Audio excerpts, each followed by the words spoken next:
Esa frase marcó a toda una generación. Pero ¿sabías que el héroe más grande del western casi desaparece por una disputa de dinero? ¿O que su sobrino dio origen a otro superhéroe famoso? Hoy desempolvamos la máscara para contarte la historia real y los secretos de producción de El Llanero Solitario. Pero antes, déjame saludarte. Hola gente linda, bienvenidos a la Tica Channel. Les saluda Andrea. Antes de empezar con el video, quisiera que me contes desde dónde me estás viendo. Me encanta saber hasta dónde llegan mis videos. Tampoco olvides suscribirte y activar la campanita para que recibas una notificación cada vez que suba algo nuevo. Y recordá al terminar, dejar tu me gusta. Sin nada más que agregar, comenzamos. Imagina esto: un hombre sin nombre, un rostro oculto tras una máscara negra y una leyenda que marcó generaciones. Pero la historia es mucho más compleja de lo que recordás, porque detrás del héroe perfecto hay versiones olvidadas y cambios polémicos. Lo primero que tenés que saber es que esta historia no comenzó en la televisión. El Llanero Solitario nació en la radio en 1933. Durante años su identidad fue un misterio total. Los creadores evitaron revelar cualquier detalle e incluso el actor nunca aparecía en público sin su máscara. No fue hasta 1948, 15 años después, que finalmente se estableció su historia oficial para dar el salto a la pantalla. La serie de televisión se emitió por ABC desde 1949 hasta 1957. Fue el primer gran éxito de la cadena, alcanzando el puesto número 7 en las calificaciones de Nielsen en la temporada 50-51 y posicionándose entre los programas más vistos de Estados Unidos. Su protagonista principal fue Clayton Moore, acompañado por Jay Silverheels, un miembro del pueblo indígena Mohawk de Canadá, quien interpretó a Tonto, su fiel compañero. El éxito no fue casualidad. George W. Trendle sabía que necesitaba expertos para la televisión. Contrató a Jack Chertok, un veterano de MGM, quien produjo los primeros 182 episodios. Y aquí hay un dato impresionante. Los primeros 78 episodios se emitieron durante 78 semanas consecutivas sin repeticiones. Pero no todo fue estabilidad. En 1952 y 53 hubo una crisis importante. Clayton Moore desapareció de la pantalla. La razón: una disputa contractual. Moore pidió un aumento de sueldo y los productores absolutamente le dijeron que no y lo despidieron. Fue reemplazado por John Hart durante 52 episodios, pero el público simplemente no lo aceptó. La gente quería a Moore. Fue tal el rechazo que esos episodios desaparecieron durante décadas. Los capítulos de Hart no se volvieron a ver hasta la década de los 80. En 1954, el nuevo dueño de los derechos, Jack Ruther, se dio cuenta de algo clave. No había una serie sin Moore y lo trajo de vuelta. Clayton amaba tanto al personaje que incluso fuera del set, en sus apariciones públicas, nunca se quitaba la máscara para no romper la ilusión de los fans. Por otro lado, la voz que todos recordamos en la narración es la de Fred Foy, quien venía de la radio.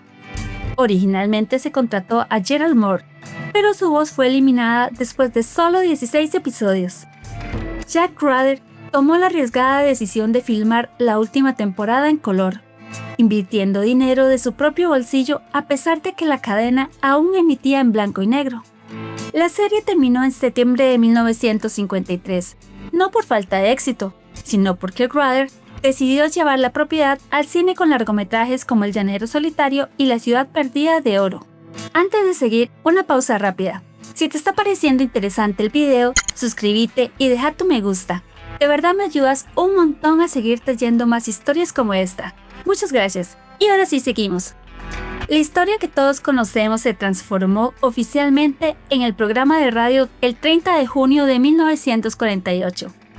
Un grupo de 6 Texas Rangers cae en una emboscada en Bryant's Gap y todos son abatidos a tiros. Bajo el sol abrasador, solo uno sobrevive y se arrastra hasta un charco de agua.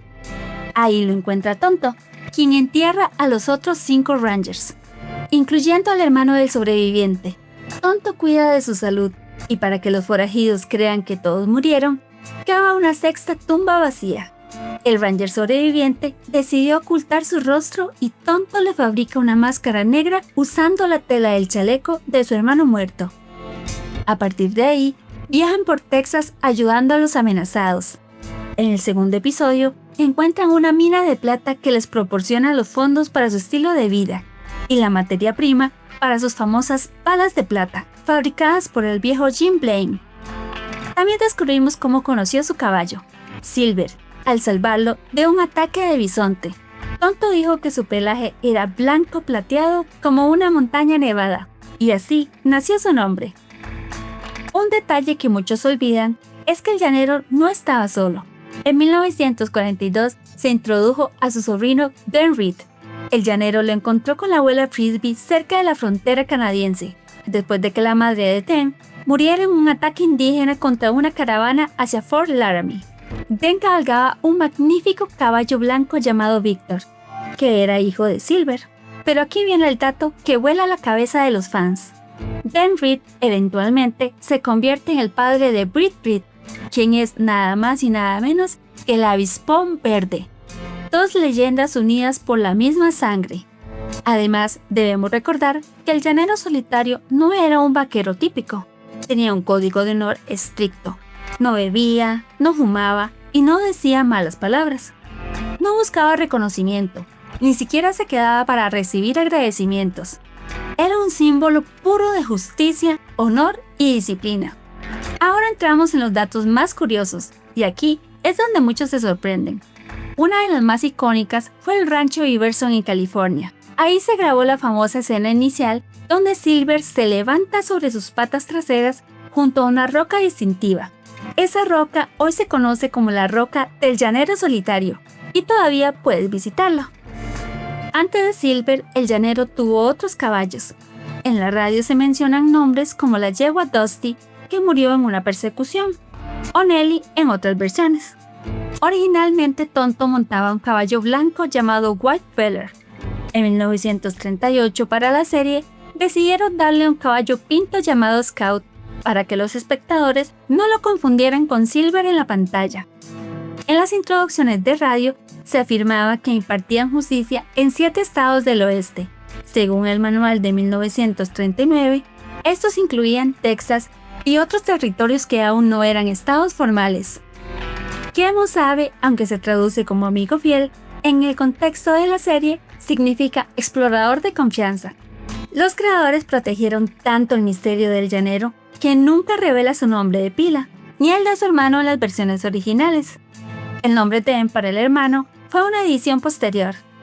En una versión de radio de 1941, se exploró la idea de que una agente llamada Joan Barkley pudo haber ayudado al Ranger herido antes de que llegara Tonto.